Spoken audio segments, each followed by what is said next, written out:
வானத்துல நீங்க சாயந்தர நேரத்துல காலை நேரத்துல பாத்தீங்கன்னா வி ஷேப்ல ஒரு பறவை பறக்கும். நீங்க கூகுள்ல கூட அடிச்சு பாருங்க வி ஷேப் பேர்ட்ஸ்னு. இதுதான் டீம் ஒர்க்ன்றாங்க. அந்த வி ஷேப் பறவையில ஃபர்ஸ்ட் பறவை இருக்குல்ல, அது அவ்வளவு எஃபர்ட் போட்டு அடிக்குமா பறக்கிறதுக்கு.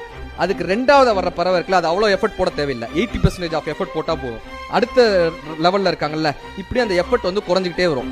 கடைசியா வருதுல ஒரு பறவை, அது ஜாலியா வரும், அதுக்கு பெருசா எஃபர்ட்டே கிடையாது. முன்னாடி இருக்கிறவங்க அப்படியே கூட்டிட்டு போயிட்டே இருப்பானுங்க.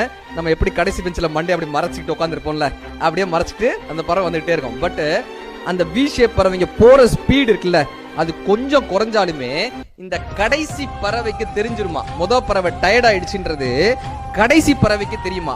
இந்த கடைசி பறவை உடனே என்ன பண்ணுமா, டக்குன்னு போய் தான் தலைமைத்துவத்தை எடுத்துட்டு அந்த பறவை ரெஸ்ட் எடுக்க அனுப்பிடுவாங்க. அது போய் ரெஸ்ட் எடுக்க அனுப்பிடுமா. இந்த பறவை பின்னாடி வந்து இந்த பறவை போய் எடுத்துரும். எவன் ஒருவன் அந்த தலைமைத்துவத்தை தான் எடுத்துக்கொள்கிறானோ அவன் என்றைக்குமே ஒரு குழுவினுடைய தலைவனாக இருக்கிறதுக்கான முழு தகுதி அடைந்தவன் தான். Leadership is not an position, it's an act.